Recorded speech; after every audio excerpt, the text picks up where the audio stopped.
Texas, 1944. The sun blazed across a sky so wide it felt endless, burning down on the wire fences and wooden guard towers of Camp Hearn.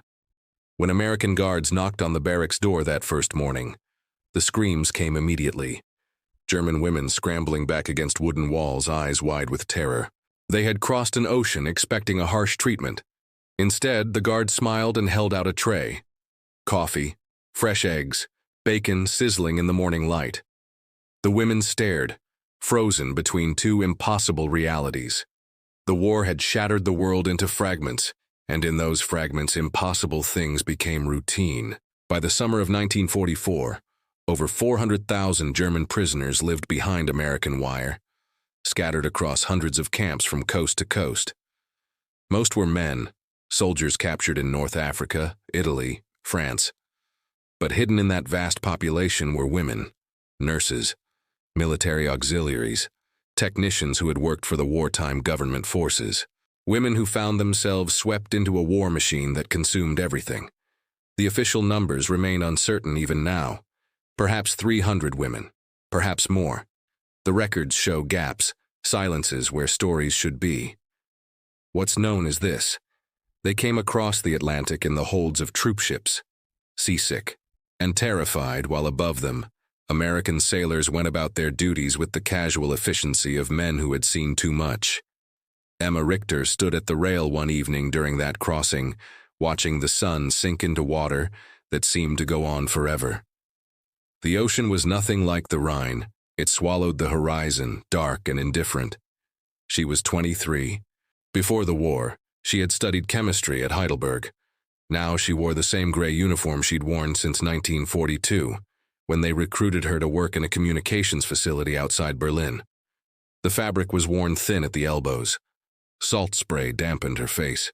"Where do you think they're taking us?" Greta stood beside her, younger by 2 years, her hands gripping the rail so tightly her knuckles showed white against the darkening sky. She had been a typist, a girl who loved dancing and American jazz records played in secret after curfews. Emma didn't answer immediately. Below them, the water churned white against the ship's hull. "Somewhere far from home," she said finally. They had been warned, prepared. The propaganda had been graphic about the dangers women faced, of a nation of gangsters and cowboys who knew nothing of civilization. The regime's newspapers had painted pictures in their minds, dark images. Yet the American soldiers who guarded them on the ship seemed impossibly young. They chewed gum and shared cigarettes during their breaks, laughing about baseball and girls waiting back home. One had shown them photographs of his family farm in Iowa. Wide fields, a white house, his sister standing beside a horse. The contradictions made Emma's head ache. 3 days later, they saw land. New York Harbor emerged from morning fog like a dream conjured from fairy tales. The Statue of Liberty stood green and impossibly tall, her torch raised against a sky washed pale with dawn. Some of the women wept. Others stood silent, trying to reconcile the symbol of liberty with their status as prisoners. From there, they were placed on trains. The journey west took 4 days. The American countryside unfolded beyond the windows like pages in a book Emma had never learned to read. Forests gave way to farmland. Mountains rose and fell. The land seemed endless, and with each passing hour, Europe felt more distant, more like something that had happened to someone else in another lifetime. At night, the train stopped at small stations. Through the windows, Emma watched American families going about their evening routines. Children ran across platforms. Couples held hands under streetlights. Somewhere a radio played big band music, the sound drifting through the humid air like smoke. "They don't look afraid," Greta whispered one night, her face pressed to the glass. Emma understood what she meant. These people lived in a nation at war, yet their towns showed no scars, no rubble, no burned buildings or cratered streets. The war was something happening elsewhere, to other people, in places with names they might not even pronounce correctly. By the time they reached Texas, the landscape had transformed into something almost alien. The humidity of the deep south gave way to dry heat that made the air shimmer. Dust devils spiraled across empty fields. The sky opened up so wide it seemed to press down on the earth with physical weight. Camp Hearn sat in the middle of that vastness, 30 miles from the nearest town. Wooden barracks arranged in neat rows, guard towers at each corner, wire fences that caught the light like spider silk. Beyond the perimeter, nothing but ranch land stretching to a horizon that seemed impossibly distant. When the truck stopped and the guards ordered them out, Emma's legs trembled as her boots hit Texas soil. The heat wrapped around her like a physical thing. Sweat beaded on her forehead instantly. "Welcome to Camp Hearn," the commanding officer said. He was tall, weathered, with crow's feet around his eyes that suggested he smiled often. "You'll be housed in Barracks 7. Dinner is at 6. Any questions?" The women stared at him in silence. Questions seemed inadequate for the strangeness of the moment. That first night, they lay in their bunks listening to sounds that made no sense. Coyotes howled in the distance. Somewhere nearby, horses moved in their corral. The guards outside spoke English in slow, drawling accents that bore no resemblance to the clipped BBC pronunciation they'd learned in school. Emma couldn't sleep. She thought about her parents in Hamburg, about the letters she had written that would never reach them now, about a future that had become unreadable as smoke. The knock came at dawn. Emma jerked awake to the sound. 3 sharp raps on the wooden door. Around her, the other women stirred, confusion giving way to panic in the space of a heartbeat. They had been warned, prepared. The propaganda had been graphic about the dangers women faced. When the door opened, the screaming started. Women scrambled backward, pressing themselves against walls, against each other, eyes wide with terror that came from months of conditioning, of stories told and retold until they became truth. The guard in the doorway froze. He was perhaps 40, with a weathered face and kind eyes that now showed pure confusion. In his hands he held a tray. Steam rose from cups of coffee, eggs, bacon, toast. "Jesus," he muttered, setting the tray down carefully on the floor just inside the door. "Ladies, I'm just bringing breakfast. Nobody's gonna hurt you." He backed out slowly, hands raised, and closed the door with a gentleness that contradicted everything they had been taught to expect. Silence fell like a physical weight. Greta was the first to move. She crept forward, her bare feet silent on the wooden floor, and picked up the tray. The coffee was real. The eggs were cooked with butter. The bacon smelled like something from a dream of abundance. "They fed us," she said, her voice breaking on the last word. Emma joined her, staring down at the food. In Germany, civilians rationed everything. Bread, meat, eggs were luxuries remembered from before the war. Yet here, in a prisoner camp, American guards served breakfast like it was nothing remarkable. "Maybe it's poison," someone whispered from the back of the barracks. But they all knew it wasn't. The smell was too real, too ordinary, too impossibly normal.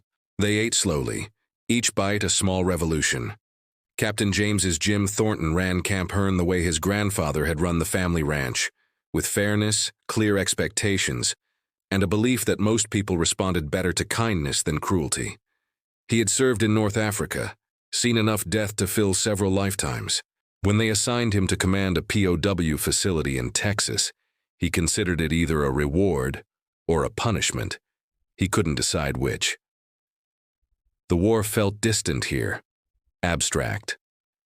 These prisoners weren't enemy combatants anymore. They were people in an impossible situation, far from home, uncertain of their future. The women prisoners presented unique challenges. His orders were clear: treat them according to the Geneva Convention, maintain security, ensure they caused no trouble. But the orders said nothing about the psychological weight these women carried, the fear that made them scream at breakfast deliveries. Jim decided to try something unconventional.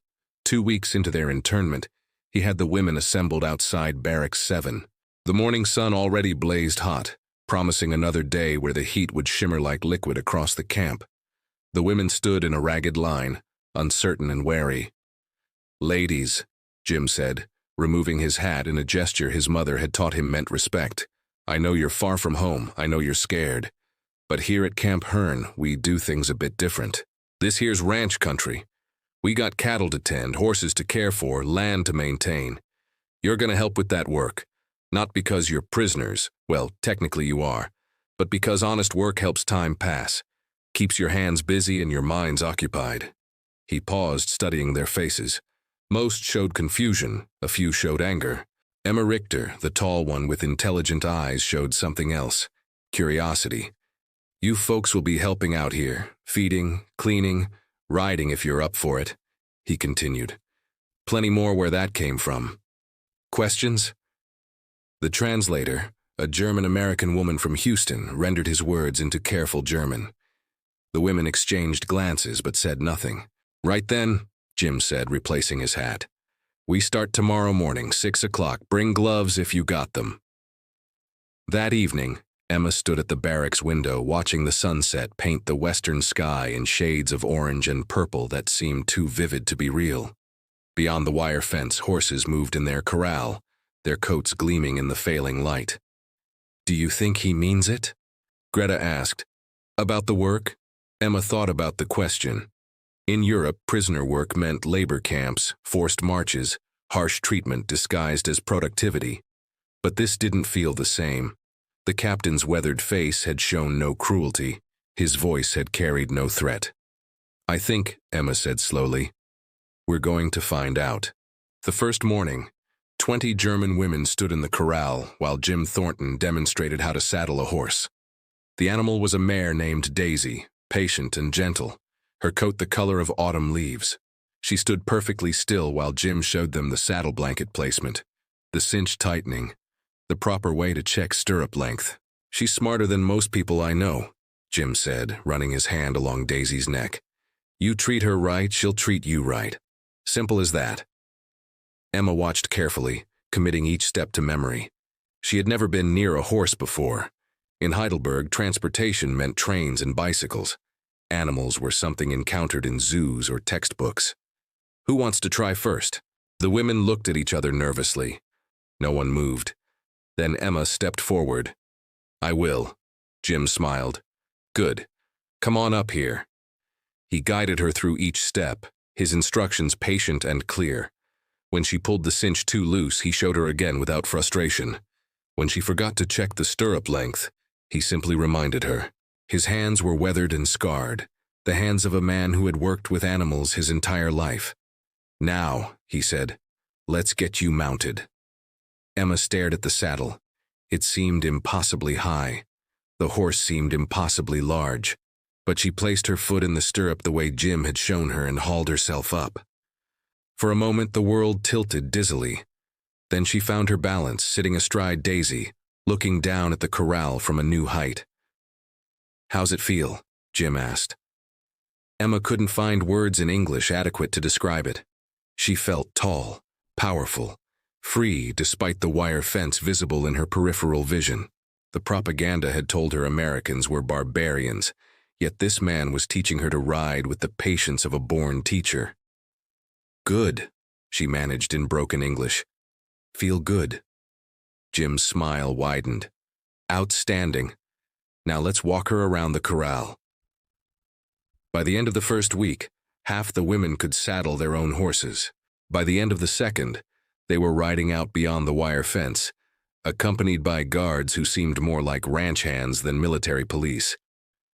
The Texas landscape unfolded before them. Endless sky, rolling terrain dotted with mesquite and cacti, cattle moving in distant herds. The sun beat down mercilessly, but there was beauty in the harshness. The way heat made distance shimmer. The way dust caught the light. The particular quality of silence that came with vast open space. Emma found herself looking forward to these rides. Out here, the war seemed like something happening on another planet. She was just a woman on a horse, moving through countryside that asked nothing of her except competence and attention. One afternoon, riding back toward camp, Greta pulled her horse alongside Emma's. Do you remember what they told us? Greta asked. About Americans? Emma remembered. Savages, criminals, people without culture or civilization. The propaganda had been relentless. I remember, Emma said. They were wrong about everything. Emma looked toward the horizon where the sun was beginning its descent. Not everything. Just about this. But even as she said it, she wondered what else had been wrong. What other lies had they been fed like poison disguised as truth? In September, the Red Cross established mail service for POWs held in American camps. Emma sat at the rough wooden table in the barracks common room, a blank piece of paper before her, a pencil in her trembling hand. Outside, evening shadows stretched long across the compound. The dinner bell would ring soon, but she needed to write this while the light still held. Dear Mother and Father, and... She stopped, the pencil point resting against paper. What could she tell them? That she was being treated well? That would sound like propaganda, like words extracted under duress. That she was learning to ride horses on a Texas ranch? That would sound insane. She tried again. I am alive and well. The camp is far from civilization, but the conditions are adequate. We work with animals and assist with ranch duties. The guards treat us fairly. I think of you every day and pray this letter finds you safe. The words felt inadequate. They couldn't capture the strangeness of her situation, the cognitive dissonance between what she had been taught to expect and what she experienced daily. How could she explain that her captors had become something like teachers, that the captain who ran the camp had invited them to a 4th of July celebration where they ate barbecue and watched fireworks explode against the vast Texas sky? The landscape here is unlike anything in Germany. Everything is larger, more spread out. The sky seems endless. Sometimes I feel like I'm living in a dream. She paused again, remembering. Last week, Captain Thornton had brought his wife to visit the camp. She was a small woman with kind eyes and a smile that reached them. She had spoken to the women in careful, simple English, asking about their welfare, offering to write letters on their behalf if their English wasn't strong enough. My mother came from Germany, she had told them. Frankfurt before the last war. She always said German women were the strongest people she knew. The compliment had landed like something precious and unexpected. I don't know when I'll see you again. I don't know what the future holds, but I want you to know that I'm learning things here. Not just about horses and ranch work, but about people, about how propaganda can paint pictures that have nothing to do with reality. She folded the letter carefully, addressed it to her parents' Hamburg apartment, and prayed it would arrive. Prayed the building still stood. Prayed her parents still drew breath in a world that seemed determined to destroy everything. In October, Captain Thornton received permission to take a small group of prisoners into the nearest town for a cultural exchange program. The idea had come from the regional command, part of a larger strategy to deprogram prisoners from regime ideology by exposing them to American civilian life. Jim thought it was either brilliant or insane, possibly both, but he followed orders. On a Saturday morning, 6 German women climbed into the back of an army truck for the 30-mile drive into town. Emma sat near the back, watching the landscape roll past. Ranch land, oil pumps nodding like mechanical birds, occasional farmhouses standing white against red earth. The town was small, maybe 5,000 people. Main Street stretched 4 blocks, lined with shops and businesses that looked like something from a Western film. A drugstore with a soda fountain, a general store with saddles hanging in the window, a movie theater showing the latest John Wayne picture. People stared as they walked down the street, Captain Thornton and 2 guards flanking the group of women in their worn gray uniforms. Some stares held hostility. These were enemy prisoners, after all, but others showed curiosity or something approaching pity. They stopped at a cafe for lunch. The owner, a large woman with flour on her apron and skepticism in her eyes, studied them for a long moment. Then she gestured toward an empty table. Sit yourselves down. Coffee? The coffee came in thick ceramic mugs. The menu offered hamburgers, fried chicken, apple pie. Emma ordered the chicken, half expecting it to be a smaller portion than what Americans would receive. When the plate arrived, it held more food than she'd seen in a single serving since before the war. A child approached their table. A girl maybe 7 years old with braids and curious eyes. Are you really from Germany? She asked. Emma nodded. Yes. My teacher says Germany's far away across the ocean. Is it nice there? Emma thought about Hamburg, about the university, about streets she had walked before the world caught fire. It was, she said carefully, before the war. The girl's mother appeared, took her daughter's hand. Sorry for bothering you. No bother, Emma said. The woman hesitated, then spoke again. My brother's over there in Europe fighting. The weight of that statement settled over the table like something heavy and unavoidable. Emma was the enemy. This woman's brother was trying to kill people like Emma. Yet here they sat, sharing the same cafe, breathing the same air. I hope he comes home safe, Emma said quietly. The woman's eyes glistened. She nodded once and led her daughter away. After lunch, they visited the general store. The abundance was staggering, shelves stocked with goods Emma hadn't seen in years. Canned foods, fabrics, tools, toys. While Germany rationed everything, Americans shopped with casual abundance. Greta stood before a display of records, her fingers trailing across the covers. Big band music, jazz, swing, all the things the regime had forbidden. Can we buy one? She asked the translator. Captain Thornton considered. Don't see why not, long as you got the money. They pooled their small weekly allowances, 25 cents per woman, payment for their labor at the camp. It was enough for one record. Greta chose Benny Goodman's Sing, Sing, Sing.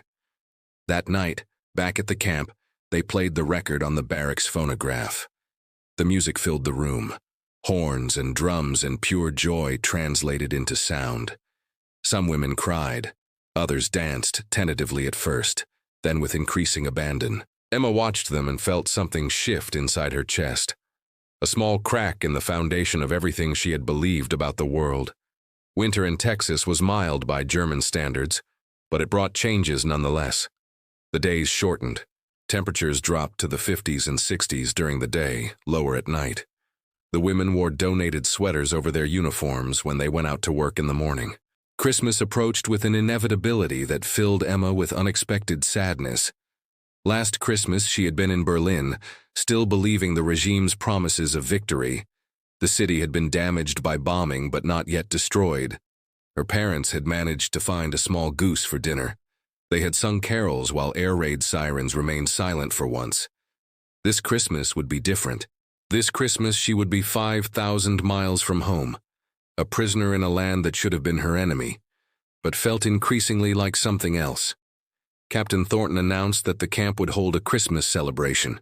The women were invited, encouraged to participate. We ain't gonna force anyone, he said, but it might do you good to mark the day with something besides staring at walls. The mess hall was decorated with paper chains and pine branches. Someone had managed to procure a small tree, which stood in the corner adorned with handmade ornaments. The smell of roasting turkey filled the air, a smell so rich and abundant it made Emma's eyes water. The women entered hesitantly, unsure of their welcome, but the American personnel smiled and gestured them toward tables laden with food: turkey, ham, potatoes, vegetables, pies. More food than Emma had seen in months, maybe years. Captain Thornton said grace. The words were simple, thanking God for provision and asking for peace. Emma found herself echoing the prayer silently, though she wasn't sure anymore who she was praying to or what she hoped for. After dinner there was singing. American carols Emma didn't know. Then someone requested Silent Night. The room fell quiet. Then, tentatively, Greta began to sing, in German. The original German, Stille Nacht, Heilige Nacht. One by one, the other German women joined her. Their voices rose together, harmonizing, carrying the melody that had been written by a German composer more than a century before. When they finished, silence held for a moment. Then the Americans applauded. Captain Thornton's wife stood, tears on her cheeks. That was beautiful, she said. An elderly guard, a man who had served in the previous war, approached Emma afterward. His eyes were wet. I fought against Germany in 1918, he said. Never thought I'd hear that song sung by German women in Texas. War's a strange thing. Emma nodded, unable to speak past the tightness in her throat.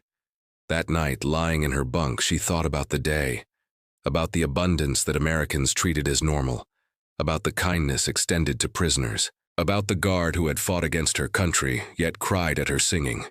She thought about the propaganda she had believed, the lies about American savagery, the promises of regime victory, the certainty that Germany's cause was just. All of it was crumbling, like a building with a rotten foundation finally succumbing to time and pressure. In February 1945, Emma received a response to her letter home. The envelope was battered, covered in official stamps and censor marks. It had taken 4 months to arrive. Her mother's handwriting on the front looked shaky, older than Emma remembered.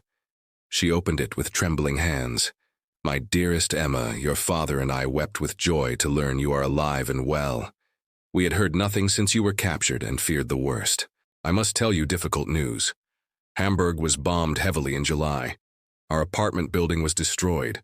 We survived only because we were in the shelter.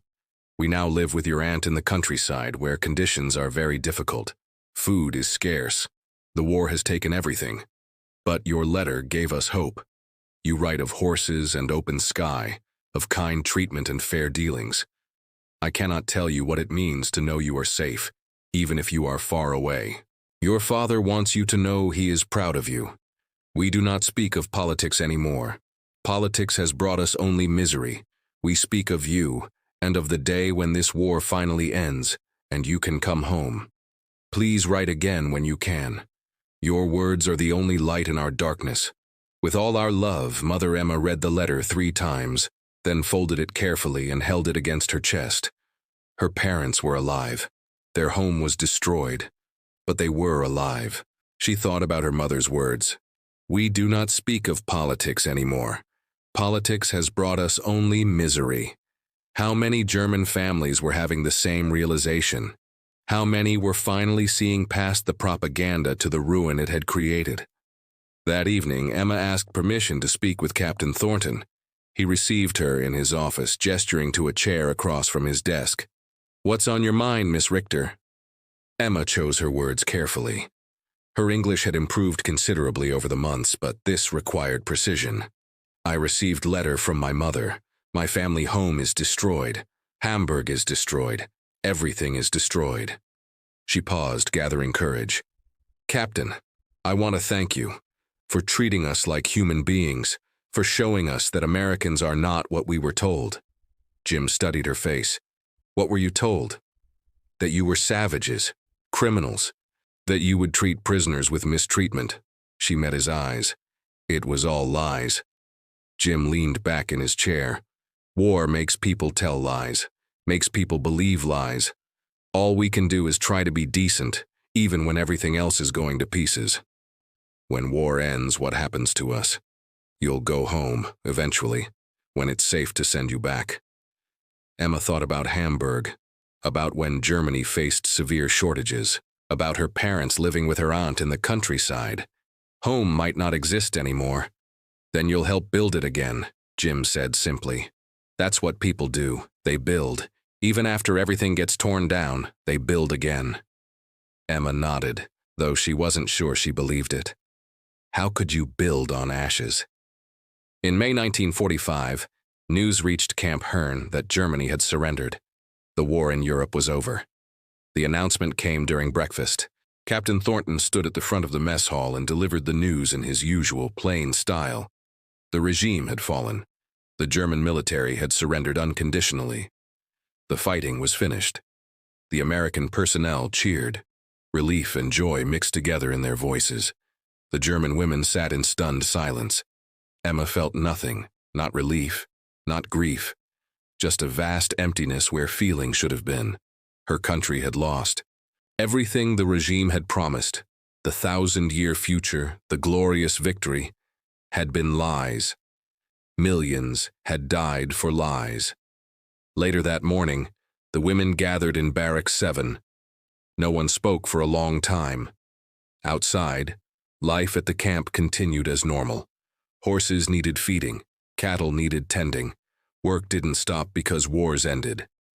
Finally, Greta broke the silence. "What do we do now?" No one had an answer.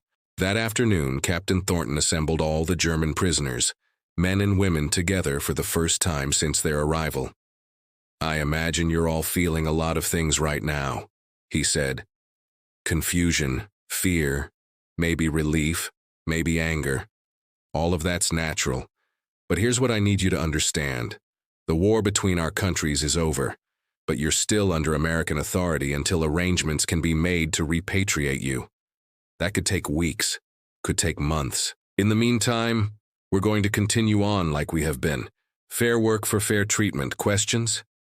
A man in the back raised his hand. "Will we be punished? For the war?"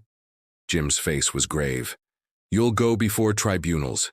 They'll decide if any of you committed actions requiring further detention or trial. For most of you, I imagine you'll just go home when the time comes." But Emma knew it wasn't that simple. Germany was destroyed. The regime had fallen. But what would replace it? What kind of country would she return to? Over the following weeks, news from Europe arrived in fragments. Reports of devastation. Cities reduced to rubble. Millions displaced. And then, more terrible still, reports of what had occurred during the war. The American guards received newspapers from home. Some were left in common areas where prisoners could read them. Emma began to understand the full scope of what the regime had done, the systematic persecution and suffering. She sat in the barracks reading a newspaper account of what Allied forces had found. The words swam before her eyes. Her hands trembled so badly she had to set the paper down. "Emma," Greta stood in the doorway. "What is it? Have you seen the papers? Have you read what they found?" Greta's face went pale. "I heard some of the guards talking. I didn't want to believe it." "It's all true." Emma's voice broke. "Everything they're saying, the camps, the persecution, everything, we served that, we were part of it. We didn't know. Didn't we?" Emma looked up at her friend. "Didn't we see things? Hear things? Didn't we choose not?" The guilt settled over her like a physical weight.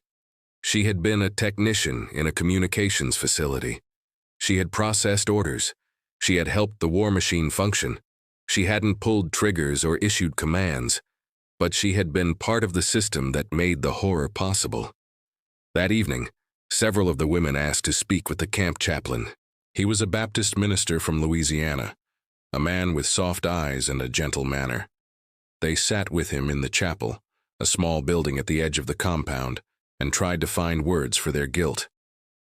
"We didn't know the full extent," Emma said. "But we should have known, we should have asked questions, we should have resisted." The chaplain listened without judgment. When Emma finished, he spoke quietly. "Guilt is appropriate. You should feel it. What happened was evil, and being part of the system that enabled it, even unknowingly, carries moral weight." He paused. "But guilt alone isn't enough. What matters now is what you do with that knowledge. How you live going forward, whether you choose truth over comfortable lies." "How do we make amends for something so terrible?" Greta asked. "You tell the truth. When you go home, you tell people what really happened. You don't let anyone minimize it or deny it. You remember the victims, and you build something better from the ruins." Emma thought about Captain Thornton's words about rebuilding. Maybe that was the only path forward. Acknowledge the truth, carry the guilt, build something better. The repatriation process began in August 1945. The women would return to Germany in stages, sorted by region of origin and need for tribunal review. Emma and most of her fellow prisoners from the northern regions would depart in September. The final weeks at Camp Hearn took on a strange quality. Everyone knew they were leaving, yet the routines continued. Morning rides, cattle tending, evening meals in the mess hall, the rhythm of ranch life that had become familiar. One afternoon, Captain Thornton invited Emma to his office. When she entered, she found his wife there as well, along with a package wrapped in brown paper. "Miss Richter," Jim said, "we wanted to give you something before you leave." Emma took the package, confused. Inside was a book, a photo album. She opened it carefully. The pages were filled with photographs from her time at Camp Hearn. Emma on horseback, squinting against the sun. The women gathered around the Christmas tree.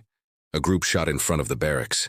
Pictures of ordinary moments that had somehow become extraordinary. "We thought you might want to remember," Jim's wife said. "Despite everything, there were good days here."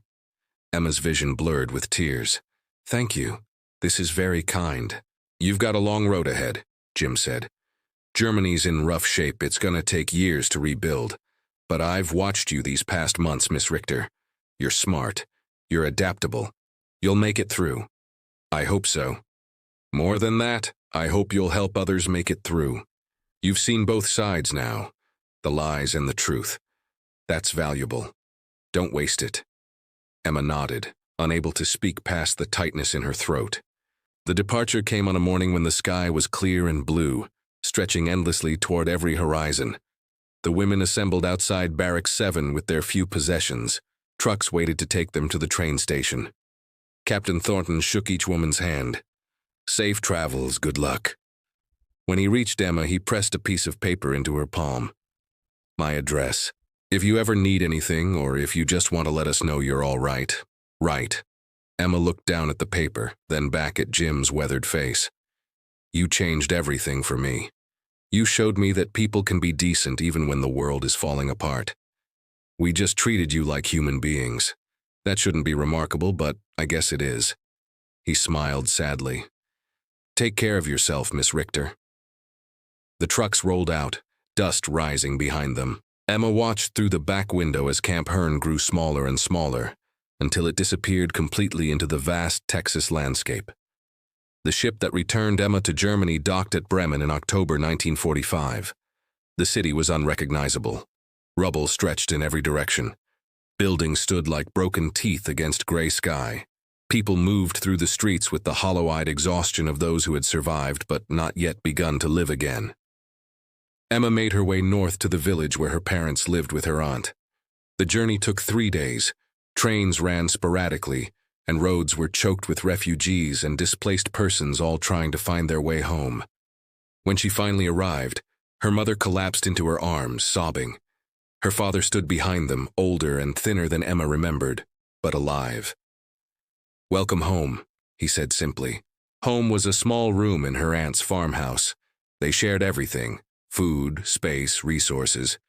Germany faced severe shortages. The infrastructure had collapsed. Winter approached with the promise of hardship. But Emma had learned things in Texas. She had learned about resilience, about building from nothing, about treating people with decency even when circumstances were desperate. She found work with the British occupation forces, translating and helping coordinate relief efforts. At night, she wrote letters to Captain Thornton and his wife, telling them about the rebuilding, about the slow emergence of something new from the ruins of the old regime. They wrote back with news from Texas. The ranch was doing well. They hoped she was safe. They enclosed care packages when they could. Coffee, chocolate, cigarettes that could be traded for necessities. Years passed. Emma married a school teacher who had returned from a prisoner camp in Russia. They had 2 children. She taught English at the local school, and sometimes she would tell her students about a place called Texas, about horses and endless sky, about Americans who treated their prisoners with unexpected kindness. "Why did they do that?" her students would ask. "Why were they kind?" Emma would think about Captain Thornton's words. "We just treated you like human beings. Because that's what decent people do," she would answer, even when everything else suggests they shouldn't. In 1963, Emma received a letter from Texas.